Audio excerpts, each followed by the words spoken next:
pengalaman, bunga ditanam di kawasan gurun, warisan Melayu jangan ditinggalkan, menjadi kebanggaan turun-temurun.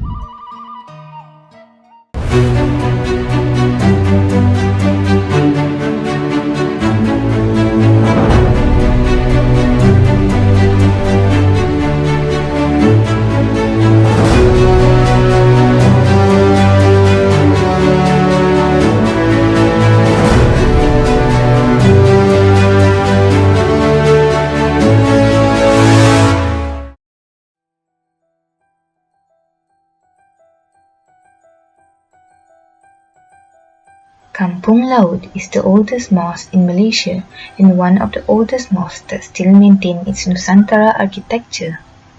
According to history, Kampung Laut Old Mosque was built during the reign of the Sultan Kelantan, Sultan Long Yunus, in the 18th century. There are other resources that stated it was built in the 14th century, however, there are no evidence found. In 1926, a big flood known as Bah Air Merah struck in Kelantan and caused damage to the mosque.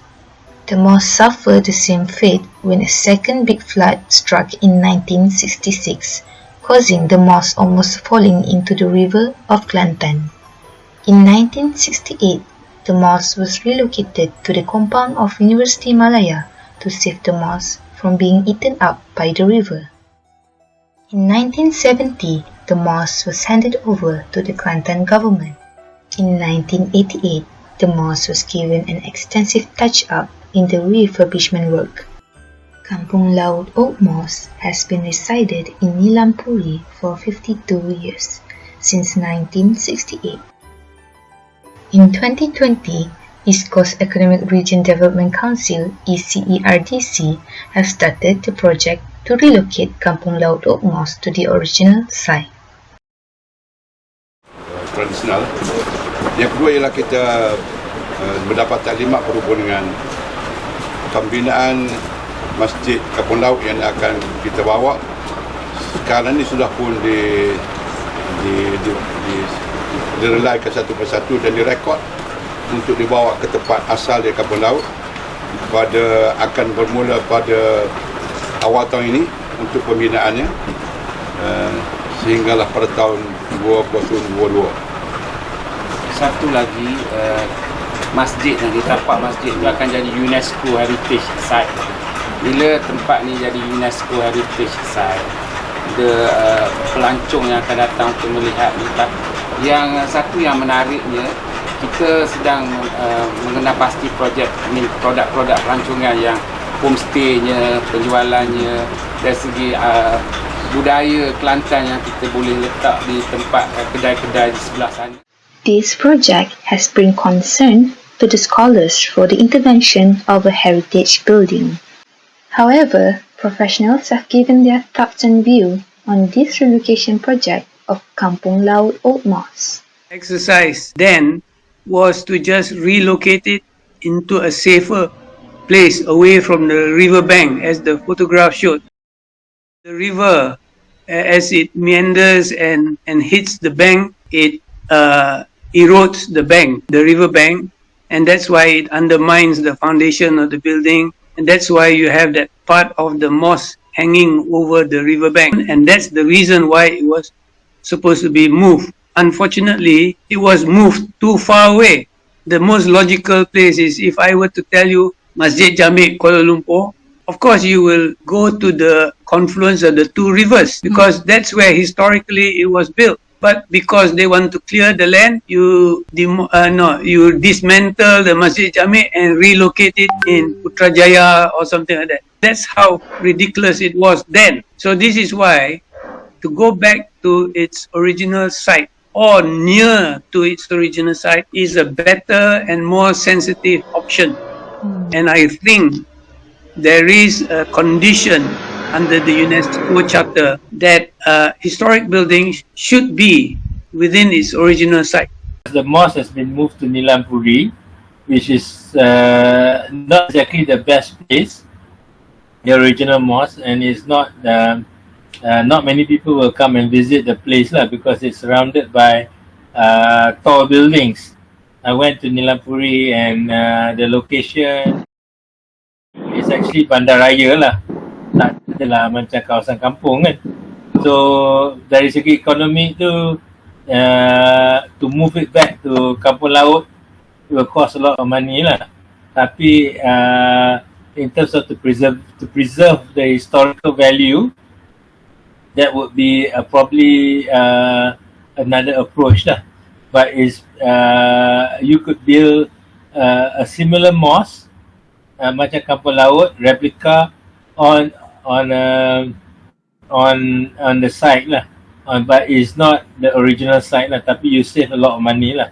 Tapi to bring back has a lot of sentiments to the people of Kampung Laut lah. Dia memang nak masjid tu balik lah, pasal dia ada banyak memory kan. So depending where you look at it, depending on you look at the economic factor or you look at it as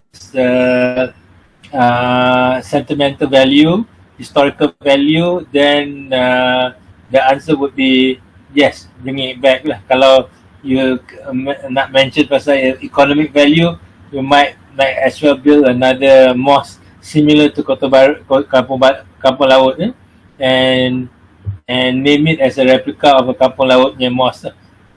Tapi both what decided was to bring back to make a story, to make a more interesting story is to bring back the mosque to where it was.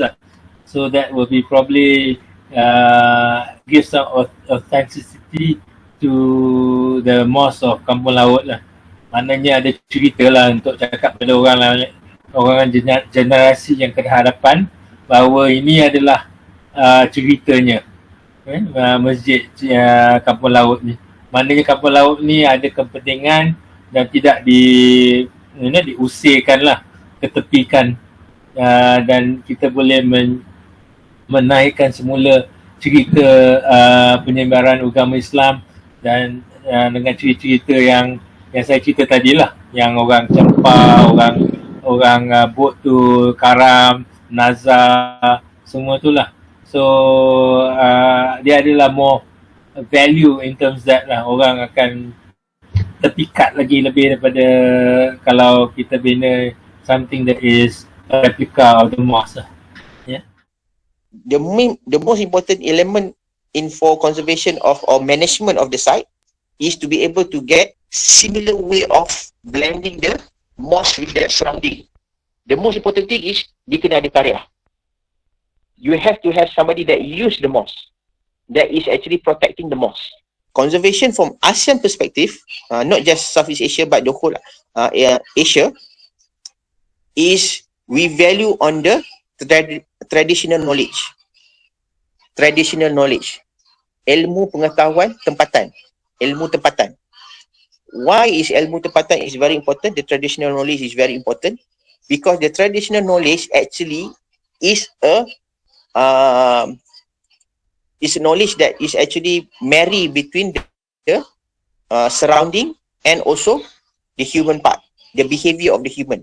Okay, sebab tu kalau you perasan, kalau kita buat rumah kayu dekat Malaysia, orang Melayu, dia ada cerita pasal semangat. Tiang seri, letak ni ada semangat, kena asap, bla bla bla. That one is, some part of it is syirik lah. But some of it is actually related to their relationship with the nature. How they blend together with the nature. Alright. So in that case, in Malaysia punya konteks, bukan Malaysia je, the whole context in Asia, we value on the traditional knowledge.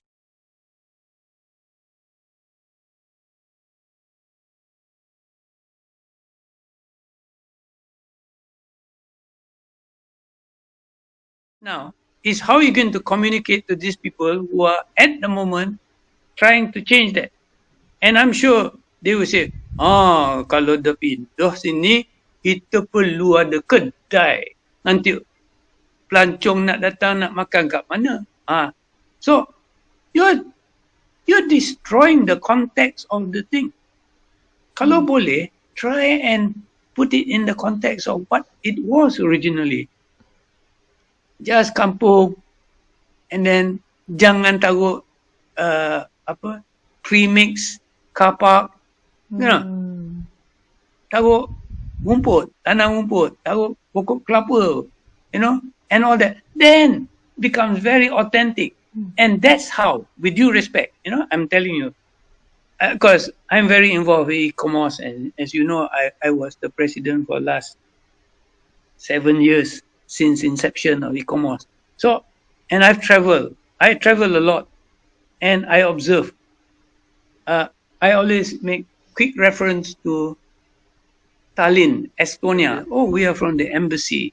So what they do is they rent out those historic buildings to embassies, and the embassies find it very culturally satisfying and very knowledgeable to stay in a historic area. Dia macam a fortress city, old fortress city. And they can drive, they park discreetly, and then they just walk throughout the whole town, you know. So that's the kind of thing. The scale is brought back, the atmosphere is brought back to the old lifestyle. So it's like going back in time. Can we do that with masjid masjid Kampung Laut? Nanti tengok nanti mikrofon besar sekali, mikrofon tahu kat situ. No, nowadays they got very minute microphone, you know, very apa orang kata, you no need wire pun, you know, you can transmit it without any wiring. So use that. You can azan, and you can put the speaker kat atas. Tak payah naik atas. But tunjuk tangga tu. Siapa nak naik ke atas, nak dengar azan pun boleh. Siapa nak azan ke atas pun boleh. So you give that kind of experience. But you must declare that the menara was not there before. This is a menara added to this complex of Masjid Kampung Laut in such and such a year. You know? But it is not the original. So you must tell the whole story. So if you ask me, in order suggested to improve the environment, I would suggest to bring in the people back. Allow people back to resettle in the environment. Let the mosque become what you call, as a point to the local community first, not to become the to the focal point for tourists, but being a focal point for the local people first. Bila the local people will be part of the kampung, they reattach back to the mosque, they reattach and they will reinvigorate the mosque to become a prominent place as well. So later on, people will come. People will come not because of the mosque, because they are interested the mosque and the relationship with its people. Now you just have the mosque, you don't have the people. So in order for you to make sure that your conservation site is very successful, you have to make sure that the local people also subscribe to the idea. The local people also is part of that site as well. So that is the only way for you to be able to say that your site is successful. Kampung Laut Old Mosque is significant where it holds the history of the spreading of Islam in the Southeast Asia and its Nusantara architecture that have been preserved for 300 years. Bringing back Kampung Laut Old Mosque will retell its story and adding more value to its authenticity. Jarum emas letak di bara, letak dalam talam swasta. Melayu terkenal di Nusantara, kaya dengan warisan budaya.